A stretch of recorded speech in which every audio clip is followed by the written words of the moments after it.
morning, orchestra students. It's so good to be here with you again. This is Thursday. Today's Thursday, April 16, and I'm really glad to be here with all of you with this new tutorial on Beethoven. And let's go ahead with our lesson plan of today. Let me do this so we can see our lesson plan. Again, welcome to orchestra class. We have some required materials that I send you every time, and our learning goal that is to identify significant information about today Beethoven. All right, and we're in level 3, significant information about a composer and one or more of their musical works. Now this is the objective that we have today. Who was Beethoven? Beethoven was a German pianist and composer, widely considered to be one of the greatest musical geniuses of all time. His innovative compositions combine vocal and instruments, within the scope of sonata, symphony, concerto, and quartet. He is the crucial transitional figure connecting the classical era with composers such as Mozart and Haydn and Romantic ages of Western music. Beethoven's personal life was marked by struggle against deafness, and some of his important works were composed during the last 10 years of his life when he was quite unable to hear. Orchestras and musicians around the world are celebrating Beethoven's 250th anniversary of his birth. So a little bit of background information about it. I really hope you enjoy the musical examples I posted for you. One is from Beethoven Symphony No. 5, a really fun video. You haven't seen it, I highly encourage you to do so. And Beethoven Ode to Joy, Symphony No. 9. Some tuning tips for you. Let me remind you, if you need help with tuning, Dr. Cespedes is available all the time. Just write me an email and I'll be there for you to help you. This is very important. I've been reviewing and sending feedback on a lot of different videos. The very first thing I want to make sure to remember is a proper bow hand, just like here in the video. And let me be a little bit more precise with what I want to say. Alright, so what we have most of the time with violinists is the pinky, yes? So if you find yourself with the pinky straight like this, make sure to curve it. The way that I describe it in class is a little bridge, curved pinky will give you flexibility. Now, some of my cellists who have been sending me videos, they have the following problem. This is for cello only.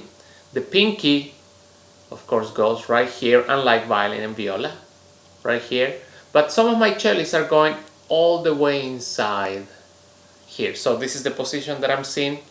Let's make sure we have a proper setup for the cello, which is not bending the hand to this way or not bending the hand this way, just in the middle.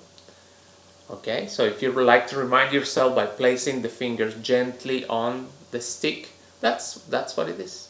That's pretty much it. You're not gonna do this ever, right? Or this. So remember to do that, please. Thank you. And continuing a little bit with our lesson, I would like to remind you how important it is for you to answer to my questions. Why? Because I need to give you credit on Skyward. Alright, so if you don't have an instrument, you still have to send the assignment. You have to send the questions that I gave you. And today I'm going to give you a few tips for that. So the assignment for you for 4th and 5th grade is record Ode to Joy. Send them to me. Some of you are sending me the videos through email or Canvas. Either one is fine. I can have the privilege to give you some feedback on your playing. And the second part of the assignment, and this goes for those of you who don't have an instrument, please choose one of the following questions and send your response. What does the poem written for the melody of Ode to Joy talks about? And the poem was written by Friedrich Schiller. Excellent, very beautiful writing, German poet. And that's why Beethoven chooses one of his poems, because let me show you actually what do I mean by that. Here we have, this is the original manuscript of the poem. Look how old. It was written in 1785 and used later by Beethoven, of course, in his Symphony Number 9. Now the meaning that we have here, the translation from German to English, listen how beautiful this sounds like. Joy, beautiful sparkle of the gods, dotted of Elysium. And then we go to the most important part of the poem. All people become brothers. And the highlighted sentence is the most significant line of text in the poem because of the enormous added significance it has due to Beethoven's musical setting of the poem. This phrase has taken worldwide significance in the struggle for human rights throughout the world.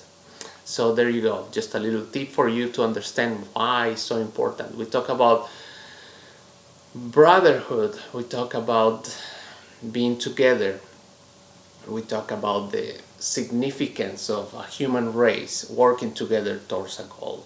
I think that is summarizing what Beethoven wanted to express in his symphony. Okay, going back to the second question, how many symphonies did Beethoven write? 9 symphonies, and I highly encourage you to start listening to some of them. In the lesson plan we had 2 of the symphonies, number 5, number 9. Definitely check out number 6, Pastoral, beautiful, number 3, Eroica, and number 7, they're so beautiful. Each one of them with its own character. I highly encourage you to hear it. And the last question, how did Beethoven manage to compose while being deaf?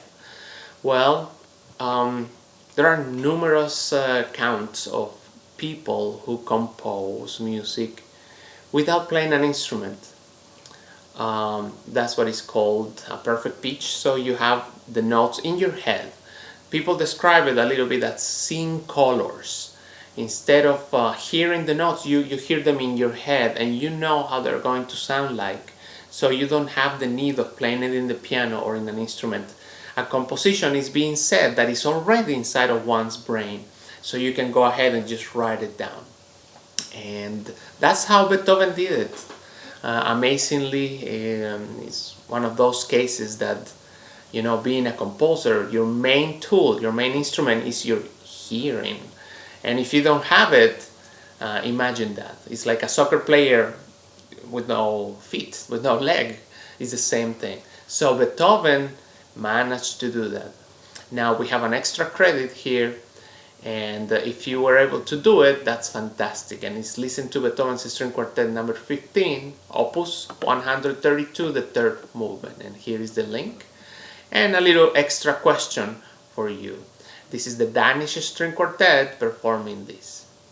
Alright, as always, Dr. Cespedes is here for you. Write me with any questions you may have. And I really hope you stay healthy.